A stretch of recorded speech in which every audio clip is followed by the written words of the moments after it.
Good evening, sports fans, and welcome to another episode of Pod Snipe Celly. Joel, we are up to episode 7. It is our first episode after Thanksgiving. You look like you still got some leftovers over there. Joel, how was your Thanksgiving, man? Oh, it was fantastic. And happy belated Thanksgiving to everyone watching and you as well, Dan. Thank you. It was fantastic. The food coma was to a minimum, kind of. But plenty of leftovers, as you can see. Shout out to my Aunt Doreen for eating her leftover sweet potatoes. There you go. Are you have the Thanksgiving meal around lunchtime, or are you more have it around evening time, like an actual dinner? Define evening time. I would say anytime after about 4:30 p.m. is fair game to call it evening. Anytime in that 11 a.m. to, we'll say, 4:30 p.m. is kind of the right early on the border. afternoon. We're right on the border. We ate I think we ate at like 4:15, like on the dot. So so we're right there. What about you? I'm definitely get me that turkey early in the day, and then maybe I can even have it twice. I would love it if it's ready at noon, and then I can make it all together into a sandwich with all the fixings afterwards, and just kind of dump everything on and have the leftovers. I mean, that is, for me, that's the way to go. But you can't go wrong with Thanksgiving. It's probably my favorite holiday. It's I know it's. I agree, and it brings me up because you were talking about the turkey. All right, so does that mean in the argument of on Thanksgiving, are you more of a turkey or a ham guy? I'm definitely more turkey on Thanksgiving. My family usually would do like a ham on Christmas or some sort of red meat on Christmas, but turkey 100% for Thanksgiving is the way to go in my book. I guess I'm an anti-traditionalist. I am ham all the way. We do both. We do both, which is lucky, but gotta go ham. Well, I see that we've got a couple of people already joining us live tonight. That is awesome. If you have a comment, a prediction, if you want to tell us what you did for Thanksgiving, whether you prefer turkey to ham, that's all good. Let us know. Drop a comment below. We'll put it up on the screen here. Read your comment. It doesn't have to be about Thanksgiving. We're going to talk a lot of hockey tonight. We would love to hear from you on that as well. But we're going to jump right into things, Joel. We kind of teased this before the show on our new Twitter page, by the way, at PodSnipeCelly on Twitter. Give us a great follow. There. We follow back. We're going to have a ton of content coming to you throughout the week now, which is very exciting for us. We are looking forward to communicating with you throughout the week as there's hockey updates, getting people's takes right away. That's going to be a ton of fun there. But we kind of teased this. We're going to talk about contenders or pretenders. We're at about the quarter pole of the season. Joel, the first one I want to throw at you, we'll start in the Eastern Conference. Boston Bruins, are they a contender or are they a pretender? Boston right now, 7-0, 22 points. They're in 5th place in that Atlantic Division behind Toronto, Florida, Tampa Bay, and Detroit. But they do have 4 games in hand on Detroit. They're 1 point behind. Joel, where are you at with Boston? You know, it's actually a pretty easy choice. I know they're slow, kind of a slow start. I would say contender. That's actually a very easy choice, honestly. With one of the best top lines in the league. You're not going to stay out of the playoffs for long, and they have good goaltending. They still have the defense. Charlie McAvoy is arguably a top 5 defenseman in the league. Yes, I said top 5, and I'm sure that might make some people angry. But that's 5-on-5, the numbers play out for McAvoy. Exactly. You can argue power play all you want, but 5-on-5, he's about as good as it gets. Exactly. I mean, he is so solid. He earned every bit of his contract. That top line, Pasta, as much as I hate him, Brad Marchand, and of course, I mean, Patrice Bergeron is still not slowing down. No. He started out the season kind of on a goal drought, and then, of course, he ripped off a 4-goal game and hasn't slowed down from there. But, no, I'd say contender. They're not going to last, I don't think, too much longer down there outside of a playoff position. They're gonna find their way past some of what I wouldn't consider a pretender, which is a little bit of a tease. You know what? I'm going to go a different direction on this, and I'm going to say Boston Really? pretender. I look at some of the Wow. things that have come out this week with trying to move on with Lauzon. Uh, they've had all sorts of organizational, internal, it sounds like, issues this past week, Okay. and yeah, the team is still in a playoff position, but as those sorts of things. Jake DeBrusk, I think, was the other one too. That DeBrusk might be on the way out the door. I thought I heard that. Yeah, that they're trying to work a deal to get him a look somewhere else. I really don't know what's going on that would cause that. I wonder if part of it too is you look at the turnover in leadership in that locker room over the last couple seasons with Zdeno Chara going first to Washington and now with the Islanders. You look at Tuukka Rask no longer being with the organization while he's recovering from his surgery. May or may not come back to Boston. I mean, Swayman is playing well. Linus Ullmark in there is a decent backup. There may not be a spot for Rask in Boston, depending where things are at. But if things are bad, I mean, I wouldn't see why Boston wouldn't try and go to Rask if that were an issue. But looking at this roster as a whole, they really don't have the depth that it seems like they should. For me, Boston is definitely more pretender than contender. Needing guys like Foligno, Taylor Hall to make more of an impact on the roster. Charlie Coyle hasn't necessarily had the season that we thought he might. Defensively, things are still a little slim there as well. I'm going to go the opposite of you on this one. I'm going to say pretender for the Boston Bruins. You're wrong, but no. You know what? I mean, that's part of the fun of the show is we get to come enough. on here and we don't have to agree on everything. And I don't think we're necessarily going to agree on this one either. Columbus Blue Jackets, contender or pretender? You've got a little bit of a personal touch with this one with several of the former Chicago players, most notably Columbus Boquist. Blackhawks. Yeah, Columbus most Blackhawks, notably basically. Boquist, though, with Columbus now. Is this Columbus team for real? So I'm not even going to tease it. Not yet. So I'll give my answer right away. And yeah, they are a pretender. They're off to a hot start though, and they're sustaining it, right? And there's no doubt about it. Boquist is starting to look like what we wanted him to look like here, right? Blame Jeremy Colleton for that, but we won't get into that anyway. Blame Bowman. He's the one who traded.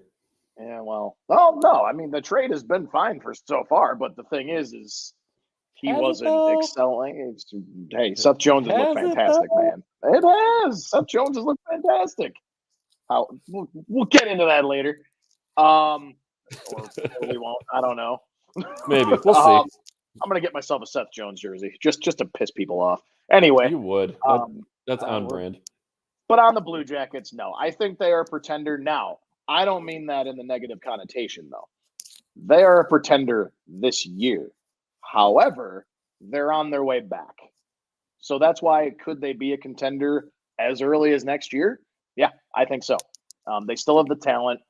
And I mean, that's the thing. They did get younger. The depth really isn't there, but these young farm guys now, they're starting to show that they have something to prove. They're showing that chip on their shoulder, and they're producing on the ice, and it's showing.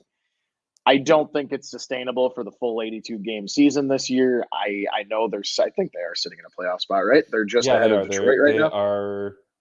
They are. Actually, no, they're 1 point behind Pittsburgh, but they do have 3 games in hand. So, but they are in a playoff position ahead of Detroit. That's what I'm saying. The second wild card spot. Yeah. Yes, they're 1 point ahead of Detroit for that last wild card spot. Yes, you're correct. 12-7-0. Interesting. No overtime losses. They have not. Yeah, they played really well in overtime this year. Mostly Elvis Merzlikins. Korpisalo hasn't quite been what he was, say, 2-3 years ago, but that's a damn good goalie tandem right there. Elvis is, even with the unfortunate tragedy weighing on his mind, he's playing great, and he's got one hell of a future. That's why I'm saying this pretender answer will absolutely switch to a contender answer as early as next season for me, for the Blue Jackets. They're that team too. Like it's always like you look at their roster top to bottom and you're like, yeah, they got some guys. And they got some guys from us with Boquist, but like I don't know, they just always seem to like jump out and they always just seem to like exceed expectations. And sometimes those expectations aren't a lot and they jump way over that. And they're doing it again right now. I don't think it's sustainable though. I'm still gonna say they're gonna end up barely falling out. I think they can still fight for that position, but I don't think they're gonna end up getting it. I'm still impressed with what Columbus has done with Patrick Laine out with his oblique injury. I think he's probably Right? about 2 weeks away from coming back. Yeah. If they can unlock Laine for the second half of the season, I'm bought in. I think they're going to contend. I think you look at the goaltending tandem, like we just talked about. We're seeing offense coming from the blue line. Jake Bean in the mix as well. Vladislav Gavrikov. You look at guys like Boone Jenner, who Jenner's having a heck of a season. Max Domi is back and healthy and nearing a point per game pace, right about there. I'm bought in. I think Columbus is going to make a move down the stretch. They're not going to go overboard like what you had talked about with building for next season. They're not going to give away too many assets, but I could see them making a move. Maybe it's somebody on the waiver wire that works out. Maybe it's one of those low risk moves for someone who is in need of a change of scenery at the trade deadline, where you won't have to give up too many assets, but you can still work around things in that regard. Somebody else who can just add some extra depth to the roster. I'm in on Columbus. I think they make it. I mean, it's not like I think this one is right down the middle, right? I can agree with that. I would much rather argue it's more fun, but this one it's hard to argue. Like they're all great points, and I really think that I'm gonna stick with Pretender almost because it's kind of like in a way the safe bet, right? But I think if we find one thing we can agree on here, that's that Columbus will be in the mix until the end of the season. If they whether they make it, whether they miss it, it's only going to be by a couple points here and there. Right, exactly. This next team, moving to the Western Conference, I have some mixed feelings about. The Nashville Predators. Is Nashville a contender or are they a pretender? Currently 1 point back of Colorado in the Central Division. But as we all know, that Pacific Division is kind of a mess right now. Could Nashville sneak in as one of those wild card teams? Do they go on a second half run again this year like they did last year? Is Nashville a contender or a pretender? Man, this one is tough. You know what? I've gone first on the last two. I want to hear your take first. Oh boy. Okay. So with Nashville, I really like Saros in net. I look at what he did with the team in the second half last season and spurring that team, almost willing that team to a playoff position. And I mean, it was, he found another level, and I don't know what it was. He was seeing pucks better. The rebound control was better. Everything around the team, it all built from the net out. That's how Nashville has always operated. For me, Nashville is a team that doesn't have enough offense to keep up. I mean, looking at the team right now, their second leading goal scorer. Any guesses? On Nashville? On Nashville. Who's second on that team in goals? I'll tell you first is Matt Duchene. Who's second? Man. I don't even know if I have a guess. Is it you said in goals, not points? Goals, not points. This player is up there in points too, but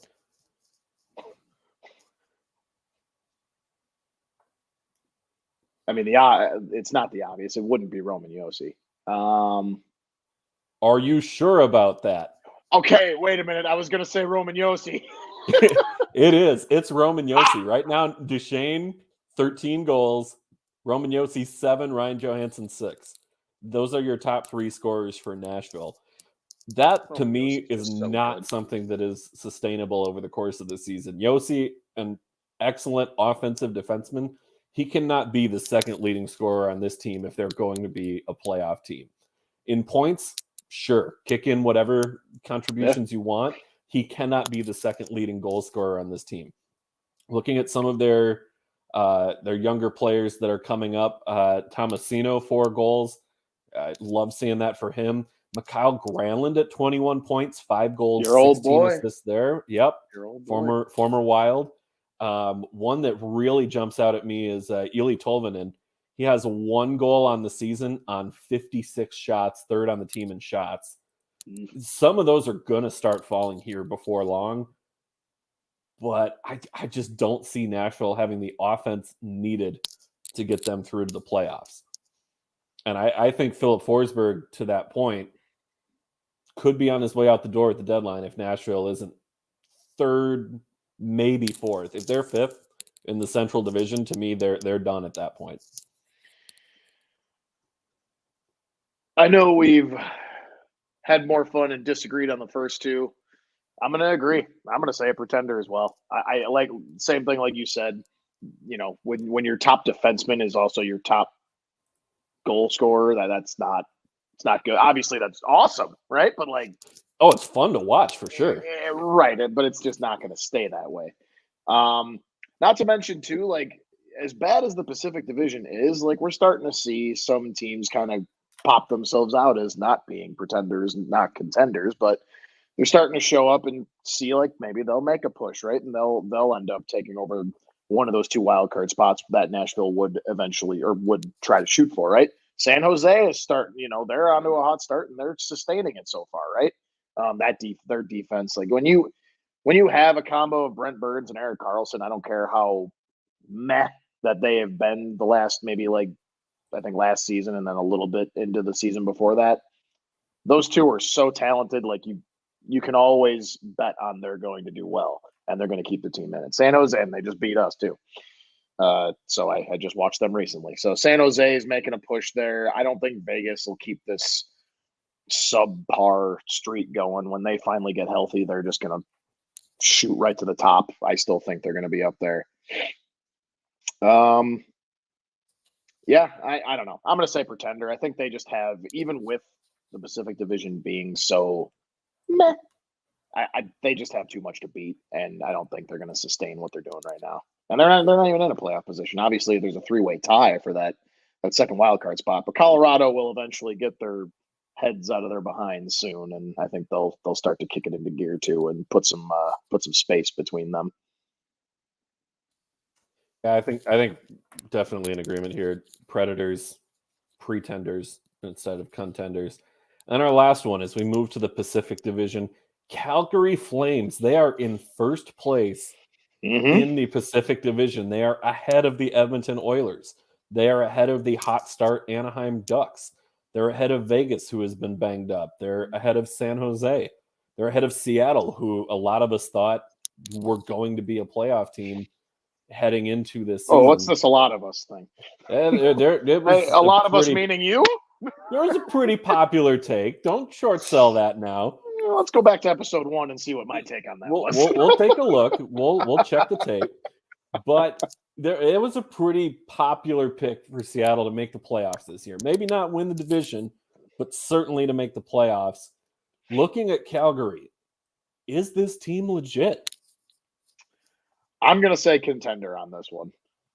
They're already in first place. They're, hey, and there's a saying, I can't remember the exact quote, but it's just like, hell, it was what was said for us losing our first 9 games or whatever it was, right? Like those first, 10 to 20 games, like, sure, it's only about a quarter of the way through, but that's important when it comes to that playoff push for the last 10 to 20 games, right? So this, the points that they're farming right now, like that's going to make a difference, even if they do decide to slow down a little bit. But also, they just have so much scoring depth too. Like Johnny Gaudreau, Johnny Hockey, right? Like he's going to always lead them to the promised land. He's very good. I mean, I've been seeing, weirdly enough, even though I've heard the jokes of like, wow, he's still playing hockey. Like Milan Lucic has been making himself known again. Like he's still here. Right? He's still here. He's still a force to be reckoned with. Sean Monahan, of course, is going to be good as well. Obviously, Matthew Tkachuk, he's so good, right? And I mean, they just have a decent solid, kind of younger-ish defensive core too, right? And again, I mean, correct me if I'm wrong, but Jacob Markstrom is one of the one of the forerunners for the Vesna this year too. Yes, 5 Early into the shutouts season. already. Right. So I'm going to say that, I mean, they're off to a hot start. Anywho. I see what you did there. They're off to a hot start and they're sustaining it. Like we're enough games in to, have a decent update or have a decent look on, is this just a flash in the pan, right? But no, I think they're a contender. I think they're going to stay up there the whole way, and they're definitely going to break their way into the playoffs for sure. And I think I'll go as far too as to say that they're going to stick in those top 3 spots in the Pacific. I'm trying to remember who the player was for the Chicago Blackhawks a couple years ago who had some ridiculous stat line that was like 22 goals and 2 assists over the course of the season. Like just a ridiculous goal to assist ratio. Because right now that's Andrew Mangiapane for the Calgary Flames. 15 goals, 2 assists this season. Thank you for bringing him up. I forgot to mention him. I'm trying to remember who that guy was for Chicago who did that. That would have been. I'll continue with your take. I'll let you think on that. I'm going to talk on Calgary here in the meantime. Go ahead. But Calgary Flames, I agree. Contender. I think looking at how this roster is built, we were wondering if maybe that size-wise was going to be an issue with them keeping up with the speed of Vegas and Edmonton, some generally faster teams. But you look at what this team has done, and they're not really a slow team by any stretch.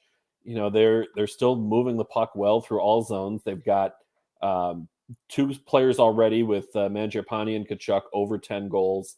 Lindholm and Gaudreau both at 9. They'll pass that in very short order. Just looking up and down this roster, I mean, you're getting guys like Oliver Kylington stepping up. Sean Monahan, honestly, by his standards, off to a slow start. 2 goals, 8 assists. 10 points in 22 games. He's off to a slow start. Defensively, I think Hannafin has been very good defensively this season. I think he's going to get even better as the season goes on and kind of take over some of that defensive leadership role after losing Mark Giordano in the expansion draft. Calgary, for me, I'm in. I think Calgary is a playoff team. I think they're a team, too, that they might be able to mess around and win a playoff series. It kind of depends where things fall with Vegas, with Edmonton. Can you imagine if we get Edmonton and Calgary in a playoff series? I am hyped on the fact that that's even a possibility. I would subscribing to love ESPN to Plus on that one. All right, that's it for contenders and pretenders. Boston, we're split. Joel says contender. I said pretender. Columbus, we flipped the other way around. I believe in Columbus. Joel does not. Neither of us are in on Nashville, and both of us are in on Calgary. Kind of funny how that worked out. Yeah, a little bit. I promise we didn't plan that or discuss what the other one was going to do before the show. Let's be honest. We both know the West a little better than the East because we're both in it. That's fair. That's fair. I'm trying to get more into the East Coast side of things with or Eastern Conference side of things. Just being in Ohio and watching more Blue Jackets hockey as much as I can. And maybe that's part of why I'm in on Columbus this year. I'm like maybe 5% emotionally invested in what Columbus does. It's fun for me in that regard. That's fair. Switching gears here, let's talk about NHL discipline. We've kind of seen things all over the board here. We've, in the past week, seen a couple really bad ones. Brad Marchand for slew footing, Brendan Lemieux biting Brady Tkachuk. But I feel like we're seeing a lot of incongruence with what is and what is not called for penalties. And that's always something that we've talked about, the standard changing from regular season to playoffs. The standard changing for stars versus non-star players. To me, seeing Marchand get a 3-game suspension for slew footing, let's start with explaining slew footing for those who aren't familiar. Slew footing is taking a player's skates out from underneath them and then generally using upper body to drive back so that they end up falling backwards, landing on their head. It's a dangerous play that can result in really serious injury. If I could put the image in your head, it's for anyone who's not watching an actual video of us right now and listening on Spotify eventually into the future. Shameless plug. It's essentially, it's kind of like either like a sweep the leg type deal. It's kind of like a sweep the leg takedown type of thing where like you're sweeping the leg with your leg, but on skates. And like you said, yeah, you're basically either making it obvious, kind of putting your hand like this, like on their chest or on their front somewhere, or kind of using your elbow a little bit, like you said, forcing the momentum and not just tripping them. Right. It's meant sort of to look in some ways like you're trying to win a puck battle, but we've seen from PK Subban this year, he's at least 3 or 4 what really look like slew foots that haven't been called. And then Marchand, first of the year. I mean, I'll say this. I think slew footing, it should be minimum 3 games anytime it happens. We've seen some pretty significant injuries, and I think even some long-term shelf injuries too. Ryan Hartman of the Minnesota Wild, slew footing earlier this season. Ex-Blackhawk. He was fined $5,000 max allowable under the CBA for what was called a dangerous trip. I'm looking at that and going, that's a slew foot. Don't get me wrong. I'm happy Hartman is on the ice. He's the leading scorer for the Wild, leading goal scorer for the Wild this year. I'm happy he's on the ice, but he probably should have taken a game or 2 for that. Back up. Hartman's your leading goal scorer right now? Yeah, 12 goals this season. Again, you're welcome. Thank you very much. Palatine, Illinois kid. I texted you the day that the Wild picked him up, and I was like, I told you, I am so happy right now. And you were like, I hate that you guys are the ones who got him.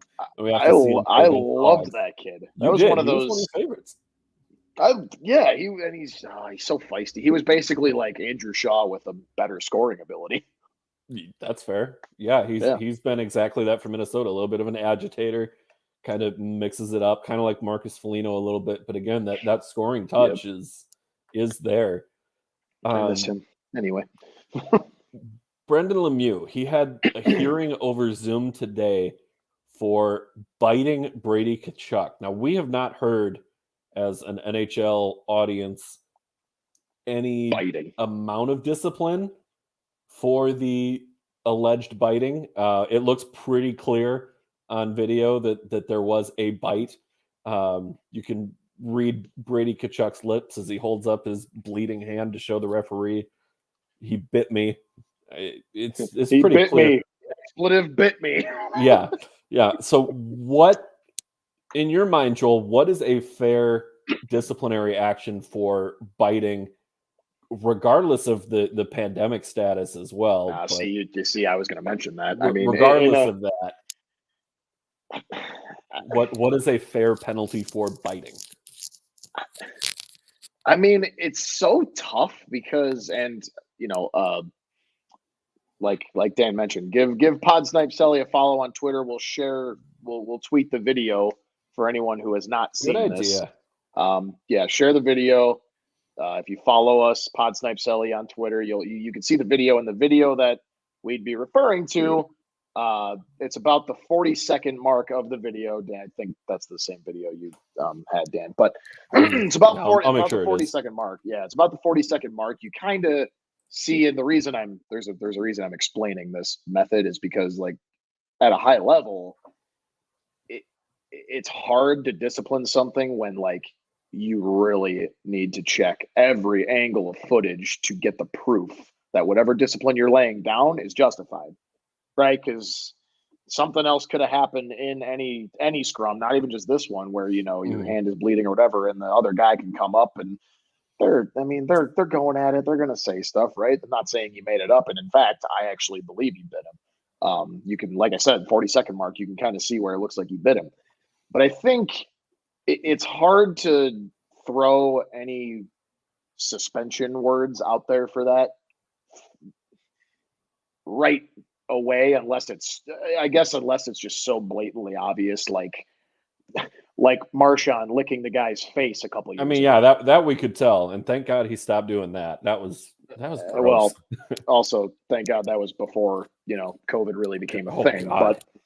But that's the thing too. Like you said, pandemic aside, like breaking news. Pandemic. Ooh. Breaking news. They just announced the suspension, literally right now.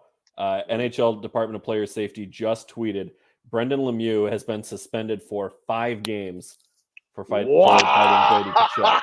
Wow! Now that is look at us. Wow. We're breaking news. We are on the breaking show. news. Now you better give us a follow now.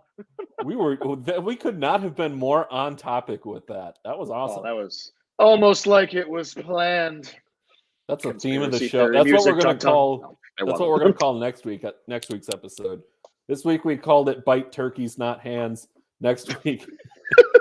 I wasn't aware of that. Oh yeah. Make sure whenever you look at when we post it on Facebook, on Twitter, whatever. Well, we've got some pretty clever names for some of these episodes. That was this week's episode. "Bite Turkeys, Not Hands." Well done, Dan. You're looking this up to make sure. You doubt me? No. I'm doing my thing where I usually share the video, but okay. Anyway. Either way, 5 games, to me, that's fair if they have the proof that there was, in fact, a bite. And I think they do. I think they do as well. I was seeing some arguments that, no, it was the referee's skate that had pinched the skin, and that was what made the cut. You would be surprised. Some of these people trying to defend.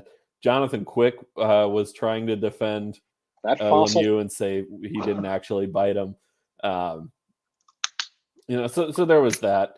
But for me, 5 games to me, I think it's fair. I think it's deserved. No, and I agree. And I think I was saying right before you get the breaking news, I was leaning towards it's hard to in the general high level grand scheme of things, it's hard to throw a suspension out there. And you did say pandemic aside. So pandemic aside, it's hard to throw a suspension out there unless you have hard proof. In this specific case, you have pretty good hard proof there. I'm not saying it's 100% just like it's clear, right? But it's close, man. Like I would throw it like at an 80% sure when you watch that video. Yeah, you can see when it happened. The head come forward, and you see immediately after that, you see a reaction from.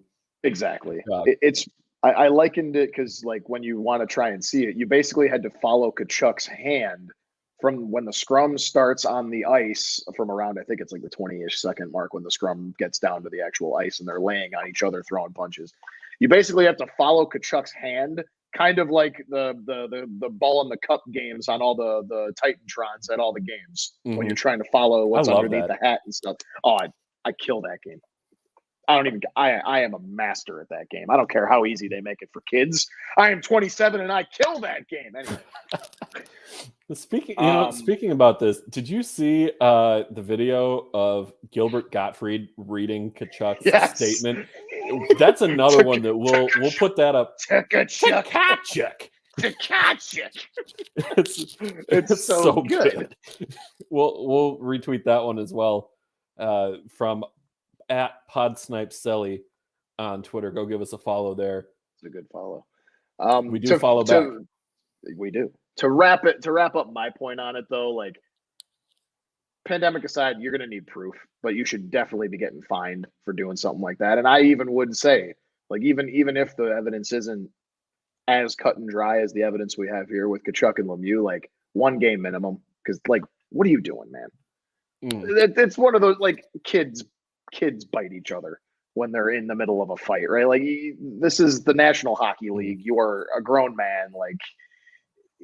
That's ridiculous. You should get 1 game suspension at least. And now if we can actually put the pandemic back into play, 5 games is easy.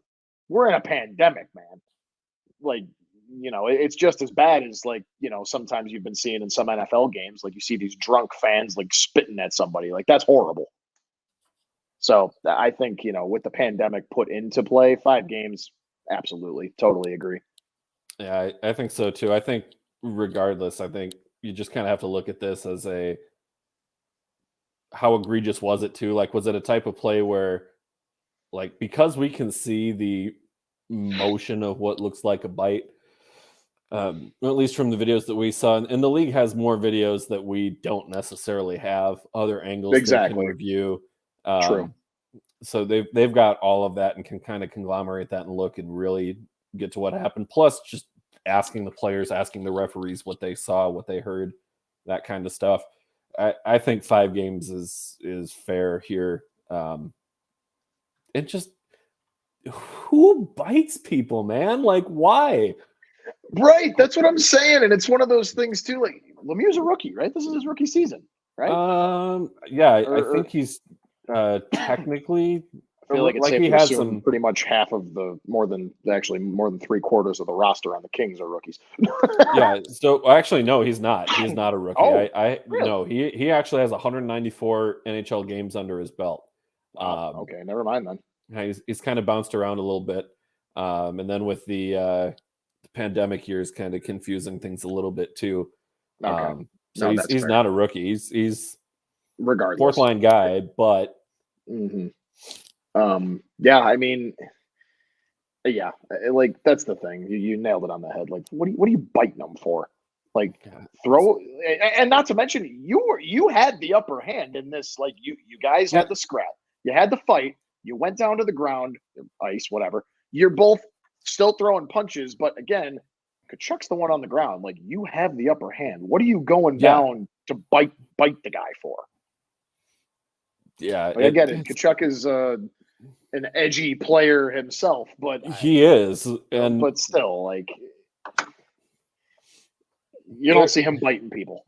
No, you don't let it rise to that. Wednesday night. I boring you? No, I am just very tired. A lot of driving last week with Thanksgiving. You know, with the new job as well. Things going well there, but I'm tired, man. I as soon as we're done tonight, I'm probably grabbing a quick bite to eat and calling it a day. It's a long one. But no Call of Duty TM. What was that? I said no Call of Duty tonight. TM trademark. Because they don't sponsor us. Probably not. Probably not. Okay. We'll see. Wednesday night picks. Ooh. We are all tied up on the scoreboard. Joel, an impressive week last week. You went 3 for 3 last week. I went 1 for 2, and you are now tied with me for the lead. We're both back above 500. What is this week going to bring? Joel, how does it feel to be back on the winning side? A really solid week. I guess it was 2 weeks ago. We didn't do a Thanksgiving show last week, but right. Even still, no. You know, it was a rough start there, but at the same time, I was trying to, you know, make some. You know me, I am a fan of chaos and controversy. I love making some hot takes, even if I don't fully believe in them. So I think that's where I. At least for Wednesday night picks, don't worry. Anyone listening, I'm going to continue my crazy takes. But when it comes to, you know, being competitive, I'm going to start playing it a little safe here, and it's showing. Well, and here's the other really frustrating part for me was the one that was the difference was Colorado and Vancouver. Colorado scored an empty net goal with 11 seconds to go in the game to break the cover. I said Vancouver plus 1.5.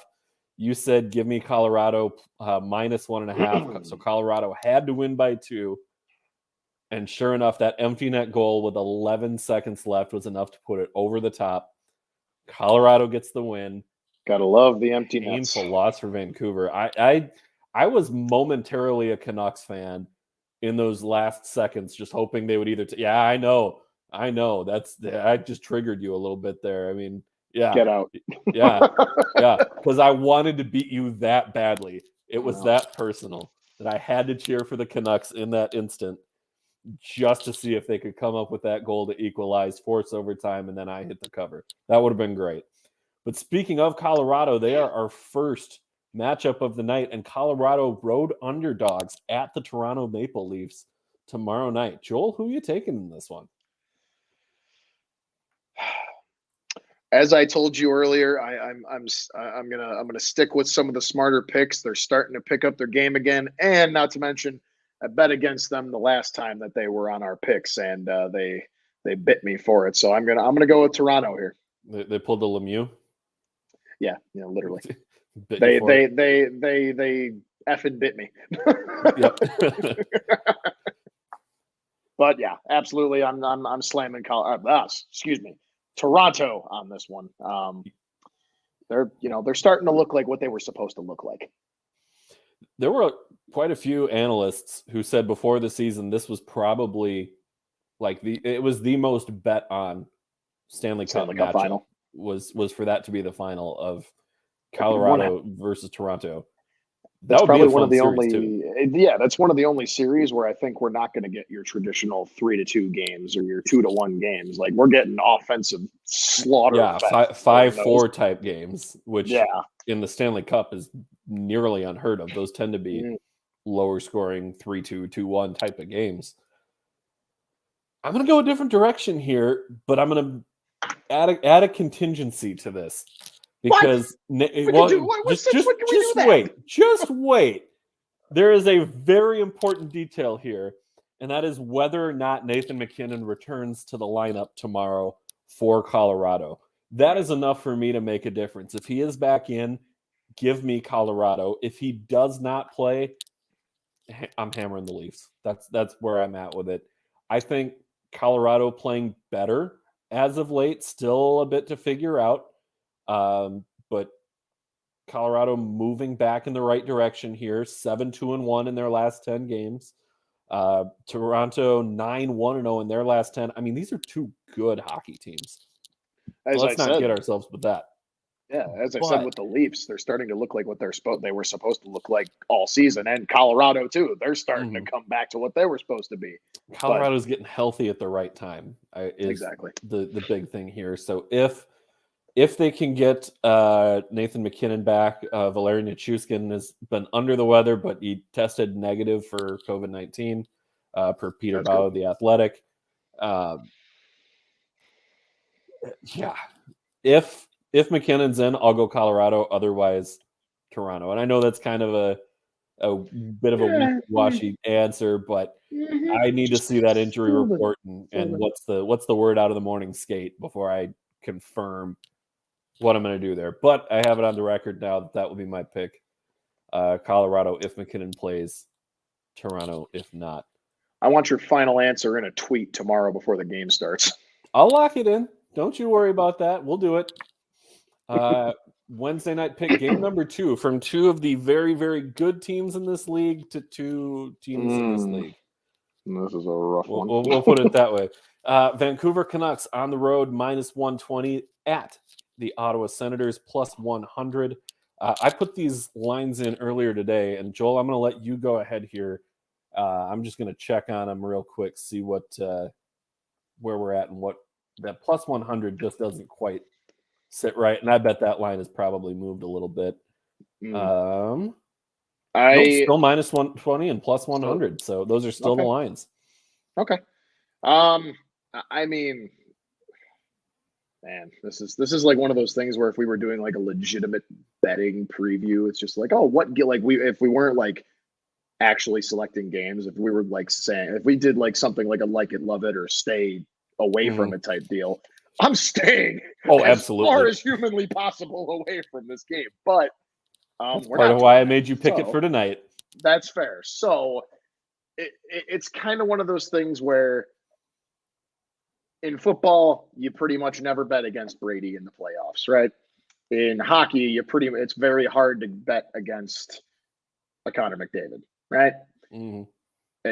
I know those are player specific things, but into hockey again, I feel like you really never bet on the Ottawa Senators, so I got to go with Vancouver here. As bad as both of these teams are, there's like a slight edge in, at least, potential talent that can put Vancouver over here.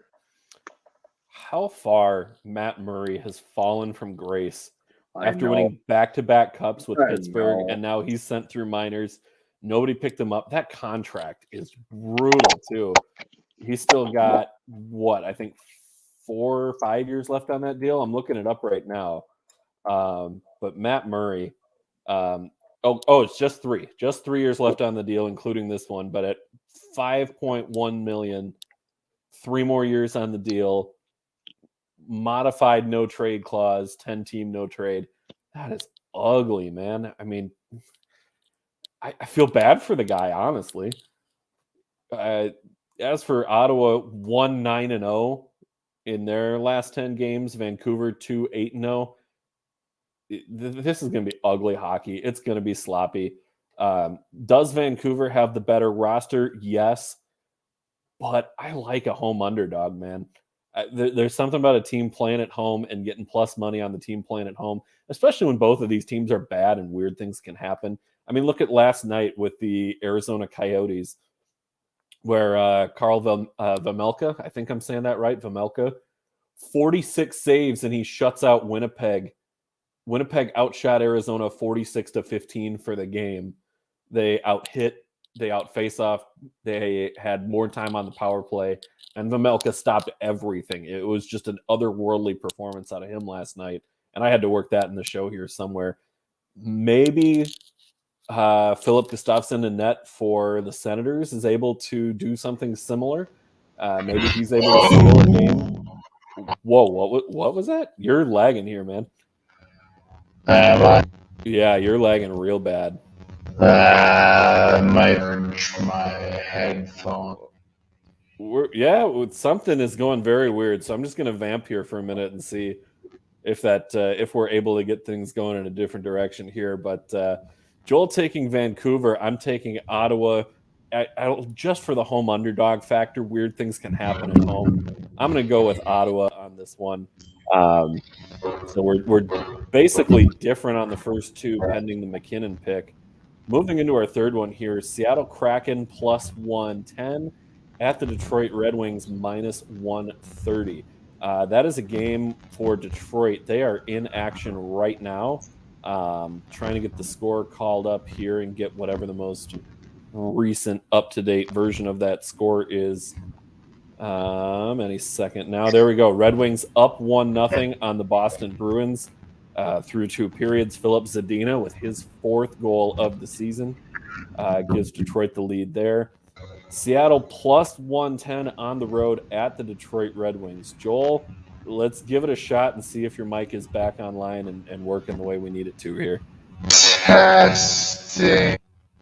No, we have absolutely nothing from your mic here. It sounds like. Oh boy. What is happening? Something. I was. No, I muted you there because you're coming through very delayed, very slow. It's like someone took your sound wave and just stretched it out. So I'll give you another minute here if you want to disconnect and reconnect your headset there, try and get things figured out. I'll go first on this one. Oh boy, this is tough. I like the Red Wings. They've kind of trailed off. They got off to a really, really hot start to the season. Kind of coming back down to earth a little bit, 5-4-1 in their last 10. Seattle starting to maybe figure it out a little bit, 4-6-0 in their last 10 games. This one could be close.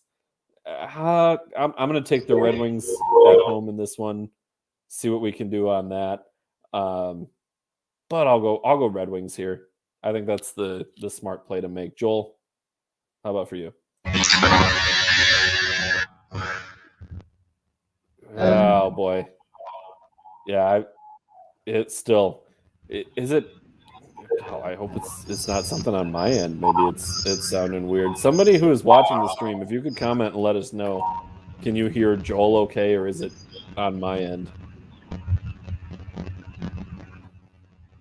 We'll give it a minute here. See what we got. We may have to switch gears here and kind of play things loose. Joel, quick text me whatever your pick is on this game, and we'll get it on the record. Joel is reaching for his phone. He's going to text me with his pick here. But Seattle Kraken at Detroit Red Wings. Joel is in agreement with me. Joel is taking the Red Wings in this game. So we're both going to take the Red Wings. Red Wings winning tonight. Second game of the back-to-back. Seattle coming in fresh. That does kind of tip things a little bit for Seattle, but Red Wings playing at home could be good there.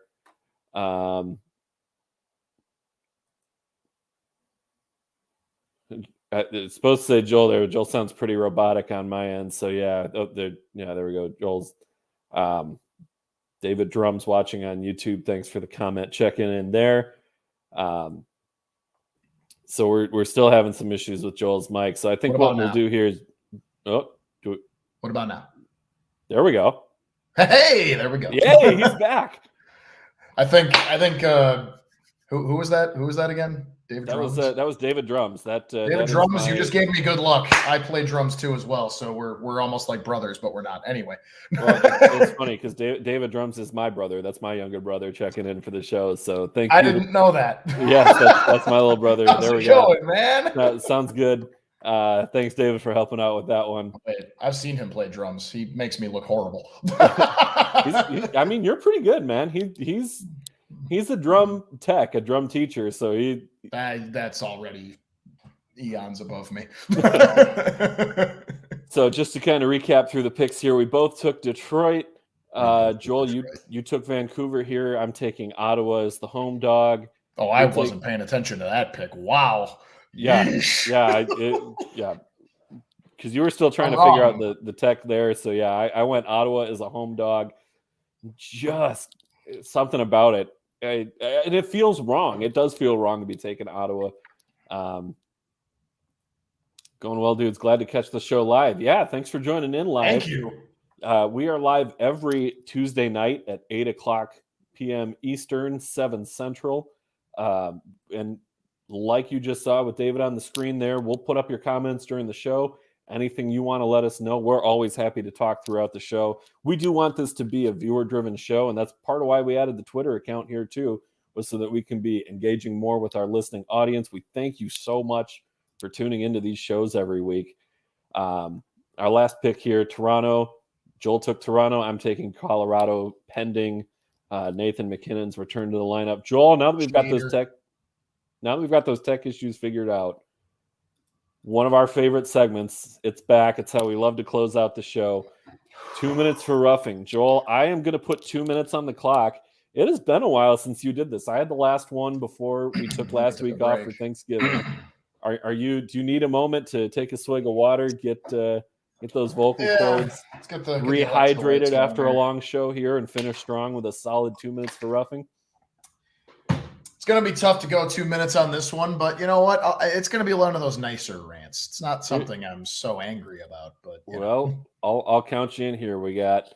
Let me quick throw it into airplane mode. No notifications here. 3, 2, 1, go. We are in the holiday season, everybody, and I think one of the biggest and arguably most polarizing subjects to come up here is, when the hell do we start listening to Christmas music? There are so many different opinions on when, and there's people that just hate Christmas music altogether. Quite frankly, I think those people just aren't cheerful people. But anyway, there's always kind of that threshold, right? There's November, any time after Halloween, you can start listening to Christmas music. I personally don't do that. I usually start listening on Thanksgiving and forward up until pretty much like sometimes even New Year's Eve, even though Christmas is already passed. But anyway, it's just interesting to see so many people be up in arms when, they say like November 1st and on. There's some people I know that listen to it. Kevin, you're probably not watching this, but I know you do this in the middle of July, and you'll put on Mariah Carey's All I Want for Christmas Is You in the middle of a party in June. But anyway, I think the bottom line here is just let people get into the Christmas spirit. I see people posting everything like if you play Christmas music after November 1st, don't talk to me. Or if you don't, or if you're playing Christmas music before the month even hits December. Sometimes if you're even playing Christmas music, if it's not even, or like it's a week away, just let people listen to their Christmas music, man. Like I personally, and there's so many different genres of Christmas music. I listen to metal Christmas music. Some people are like, what the hell is that? But anyway, just let people have their Christmas cheer. It's definitely the most wonderful time of the year. Yes, I did that as a pun. Let everyone listen to it when they want, right? It's not that big of a deal. You're not a horrible person if you listen on November 1st. You're fine if you want to wait till after Thanksgiving. Just let people be excited about Christmas and finally a somewhat normal Christmas for the first time in a while. Boom. There you go.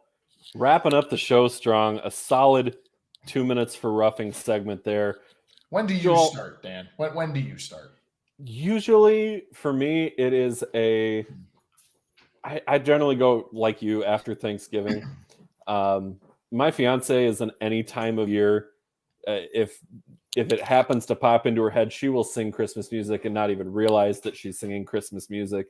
I feel like she's like beaming down on you with the she hateful literally eyes just right got now. in the door. She just got home from work, Oh, so okay. that's where we're at. I see you're looking up, and she's just day, like, "What are you talking about me for?" Long day. Yeah, I got a little bit of a glare for a minute, and then I got a laugh and a nod of approval that yes, this is true. So we're all good. We're all good there. Good. But yeah, I'm usually right around Thanksgiving is when I start finding it appropriate to play. But long and short, let people enjoy things, man. Life is too short to get all up in arms about what someone else is doing, and that applies to more than just Christmas music. But absolutely, that's where I'm at there. That was a solid way to end the show tonight. Thanks to everybody who tuned in. Thanks, Dave, for tuning in during the show and commenting to let us know on those tech support issues there. We'll try and get those. Whatever happened there, we'll get that worked out for next week. But please be sure to like and subscribe. We are on YouTube. We are on Facebook. We're on Twitter. And our new Twitter account at PodSnipe Celly. Give us a follow there. Show is posted on Spotify and on iTunes shortly after the episode airs live. So we generally have that up in about a half hour after the live show. But please be sure to like, subscribe, and follow, especially with that new Twitter account as well. We would love to get connected with all of you. We'll follow back, grow this show, and really just have some fun. That is it for tonight's episode. For Joel, my name is Dan Bradley. Enjoy the rest of your night, everybody.